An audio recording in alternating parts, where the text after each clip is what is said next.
आप याद करिए 2017 के पहले यही उत्तर प्रदेश था, रोज कर्फ्यू लगता था, पेशेवर माफिया और अपराधी प्रदेश की व्यवस्था में जीना हराम कर दिए थे। उस असुरक्षित वातावरण में निवेश की संभावना, विकास की संभावनाएं अपने आप ही क्षीण हो जाती हैं।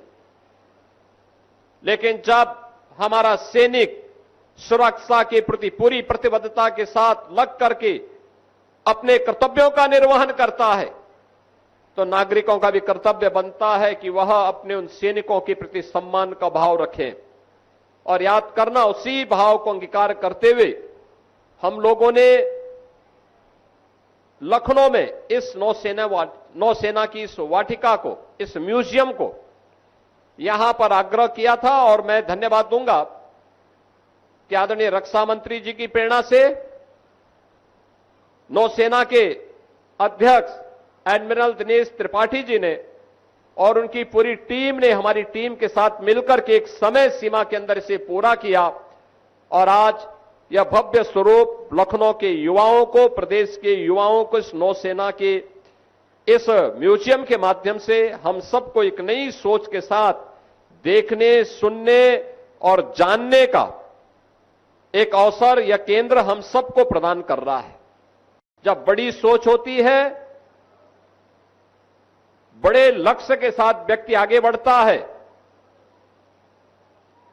तो उस बड़ी सोच का परिणाम उसी सकारात्मक रूप से जो देश के युवाओं को, प्रदेश के युवाओं को एक नई प्रेरणा प्रदान करने वाला अवसर है, वह भारत की सेना पर,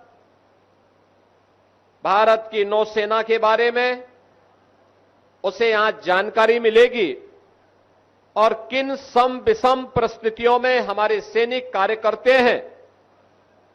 यह उनके लिए जीवन में उन चुनौतियों से जूझने के लिए एक नई प्रेरणा भी होगी।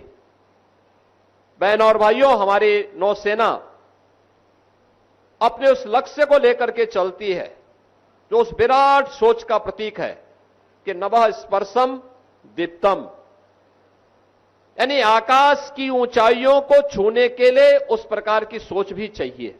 संकुचित सोच से, संकुचित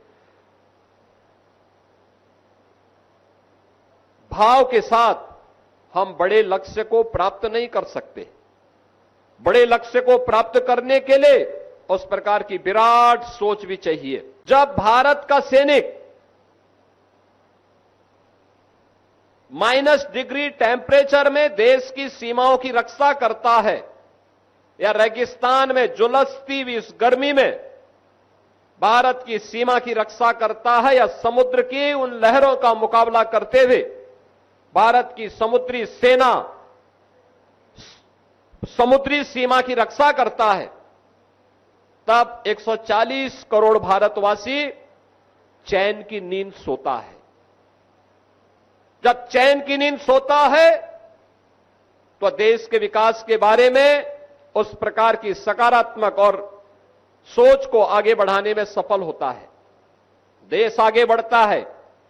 सुरक्षा के बेहतर माहौल में ही विकास की योजनाएं प्रभावी ढंग से आगे बढ़ सकती हैं।